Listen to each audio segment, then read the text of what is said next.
আসসালামু আলাইকুম রহমতুল্লাহি ওবারাকাতুহু। অল আমার ফেসবুক এবং ইউটিউবের যারা সকল আছে আমাকে সাপোর্ট করবেন। আর দেখেন ভাই আমাদের কি পরিস্থিতি, আমরা অনেক কষ্টে আছি আসলে। তারপরেও আমরা মায়ের পেটে আছি। আমাদের বাড়িতে এখনো পানি উঠে নাই, বাসা বাড়িতে এখনো পানি উঠে নাই, কিন্তু আমাদের যে সাইটে অনেক পানি, মানে দেখেন এগুলার পানির অভাব নেই। ওই দেখেন আমাদের জমিগুলা, আসলে কি বলবো আপনাদেরকে বলে আমাদের বুঝাইতে পারবো না আমাদের দুঃখে। এই দেখেন আমাদের সোনার ফসল, আমাদের এই যে সোনার ফসলগুলা অনেক নষ্ট হয়ে যাচ্ছে।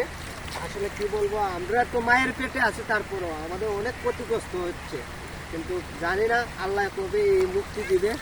আর আমরা কখনো যে বাংলাদেশ যে উন্নত হবে কখন, সেটা বলার ভাষা নাই আমার কাছে।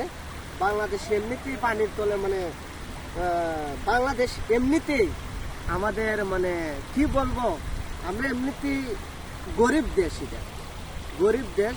আসলে আমরা কষ্ট করে এই জমিগুলা চাষ করছি, এদিকে পানি দেখেন, আমাদের রোয়া মানে ধান রয়েছি এগুলো ঘুরে নিছে।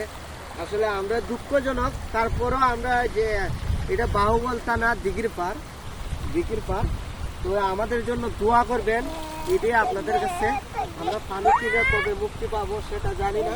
দেখেন এতগুলা পানি আর এতগুলা মানুষের কষ্ট। চারিদিক দেখেন, চারিদিক দেখেন, দেখেন এইদিকে, তারপরে এই যে এই সাইড দেখেন, আমি এলাইতেছি ওই দেখেন, আপনারা আমাদের দেখেন আমাদের পরিস্থিতি অনেক অনেক ভয়াবহ। আর কি বলবো, যাই হোক আমাদের জন্য দোয়া করবেন, এটি আপনাদের কাছে ভালোবাসা। আর আমার একটু সাপোর্ট করবেন। আমার একটা নতুন ইউটিউব চ্যানেল এবং ফেসবুক, সবাই সাপোর্ট করেন। আসসালামু আলাইকুম।